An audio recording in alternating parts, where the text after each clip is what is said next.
गणपती बाप्पा मोरया, मंगलमूर्ती मोरया, जय शंभो, हर हर महादेव.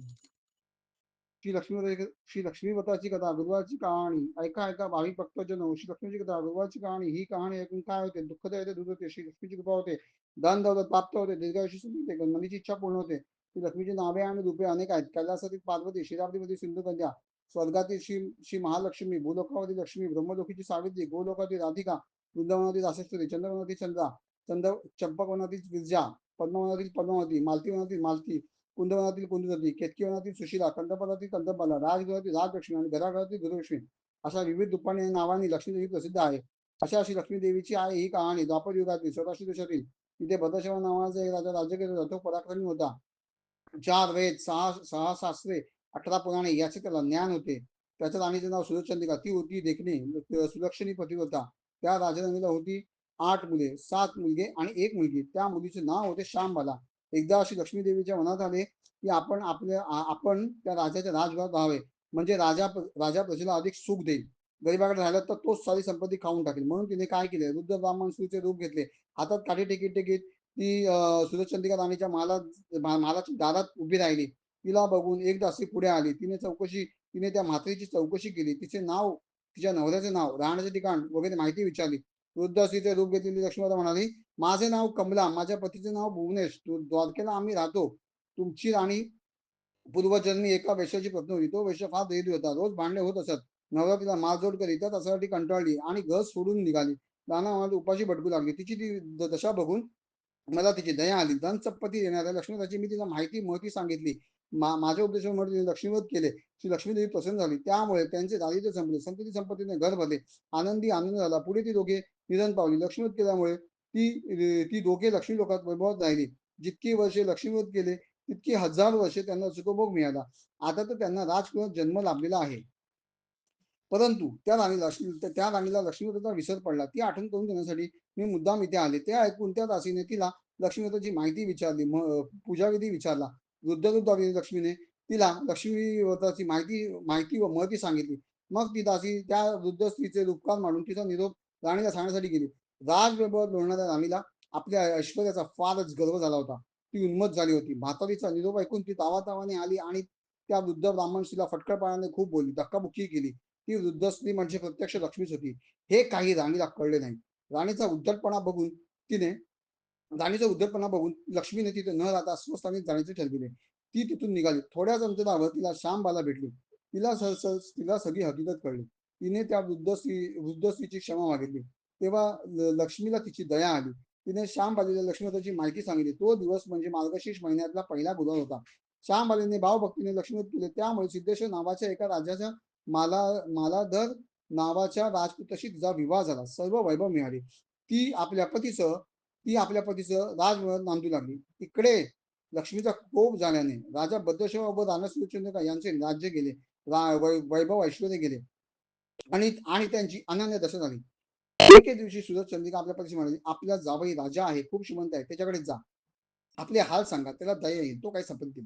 त्याप्रमाणे भद्रशवा जावयाच्या राज्यात गेला. एका तळ्याच्या काठी विश्रांती घेण्यासाठी बसला. तो श्यामबालेच्या दासी पाणी नेण्यासाठी तिथे आल्या. त्यांनी भद्रशवा दिसला. त्यांनी दासींनी त्यांचे नाव गाव विचारले. त्याने सर्व सांगितले. तो श्यामबालेचा पिता आहे हे कळल्यावर दासी धावत धावत श्यामबालेकडे गेल्या. तिला सर्व हकीकत सांगितली. श्यामबालेने आपल्या पित्याला मोठ्या ताटामाटाने आपल्या राजवाड्यात आणले. आदर सत्कार केला. नानापतींचा पाहुणचार केला. तो परत जायला निघाला तेव्हा तिने हंडा भरून धन दिले. भद्रशवा घरी आला. सुरचंद्रिकेला आनंद झाला. तिने हंडा उघडला. तो काय? हंड्यात द्रव्य नव्हते, कोळसे भरलेले होते. लक्ष्मीच्या कृपेने हा चमत्कार घडून आला होता. काही दिवस लोटले. सुरचंद्रिका एकदा आपल्या लेकीच्या घरी आली. तो दिवस होता मार्गशीर्षातला शेवटचा गुरुवार. श्यामबालेने लक्ष्मीवत केले. आईकडूनही करून घेतले. सुरचंद्रिका आपल्या नगरात आली. तिने लक्ष्मीवत केले म्हणून तिचे पूर्वीचे सर्व वैभव परत मिळाले. राजऐश्वर्य प्राप्त झाले. पुढे काही दिवसांनी श्यामबाला माहेरी आली. परंतु बापाला कोळसे दिले, आपल्याला काही दिलेच नाही. हा राग सूर्यचंद्रिकेच्या मनात सूरजचंद्रिकेच्या पोटात रडत होता. म्हणून श्यामबालेला कोणी विचारले नाही. तिचा अपमानच झाला. परंतु ती आईवर रागवली नाही. ती तिथून निघाली. निघताना तिने तिथले थोडे मीठ बरोबर घेतले. आपल्या घरी आल्यावर तिच्या पतीने तिला विचारले, माहेरहून काय आणले? ती म्हणाली, राजाचे 7 अंडे आहे. पती म्हणाला, म्हणजे काय? पत्नी म्हणाली, थोडा धीर धरा म्हणजे कळेल. त्या दिवशी तिने सर्व पदार्थ अळणी करायला सांगितले. नवऱ्याला जेवण वाढले, त्याला जेवण अळणी लागले. मग तिने ताटात थोडे मीठ वाढले. पदार्थात ते घालताच जेवण रुचकर लागले. हेच ते राज्याचे सार. श्याम याच्या पतीला ते पटले. त्या दोघांनी हास्य विनोद करीत भोजन संपले. सारांश, अशा रीतीने जे कोणी हे लक्ष्मीवर श्रद्धेने करतील त्यांच्यावर लक्ष्मीची कृपा होईल, सुख शांतीचा लाभ होईल, मनोरथ पूर्ण होतील. मात्र श्रीमंती आल्याला उठू नये, मातू नये, लक्ष्मीवत करायला चुकू नये, प्रत्येक गुरुवारी पोथी वाचायला विसरू नये. अशी ही श्री लक्ष्मीवताची कथा, गुरुवारची कहाणी सफळ संपूर्ण. ओम श्री लक्ष्मी देव्य नमः.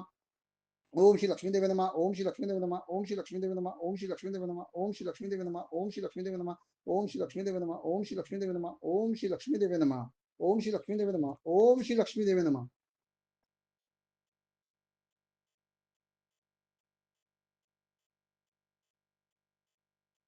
ओम ह्रीं श्री लक्ष्मी नमः. ओम शांति शांति शांति महालक्ष्मी देवतापणमस्तु. ओम ह्रीं श्री ओम श्री लक्ष्मी नमः. ओम शांति शांति शांति श्री महालक्ष्मी देवतापणमस्तु. ओम ह्रीं श्री लक्ष्मी नमः. ओम शांति शांति शांति महालक्ष्मी देवतापणमस्तु. ओम ह्रीं श्री लक्ष्मी नमः. ओम शांति शांति शांति महालक्ष्मी देवतापणमस्तु. ओम ह्रीं श्री लक्ष्मी नमः. ओम शांति शांति शांति महालक्ष्मी देवतापणमस्तु. ओम ह्रीं श्री लक्ष्मी नमः. शांति शांति शांति महालक्ष्मी देवतापणमस्तु. ओम ह्रीं श्री लक्ष्मी नमः. ओम शांति शांति शांति महालक्ष्मी देवतापणमस्तु. ओम ह्रीं श्री लक्ष्मी नमः. ओम शांति शांति शांति महालक्ष्मी देवतापणमस्तु.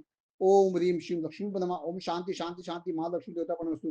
ओम ह्रीं श्री लक्ष्मी नमः. ओम शांति शांति शांति महालक्ष्मी देवतापणमस्तु. ओम ह्रीं श्री लक्ष्मी नमः. ओम शांति शांति शांति महालक्ष्मी देवतापणमस्तु.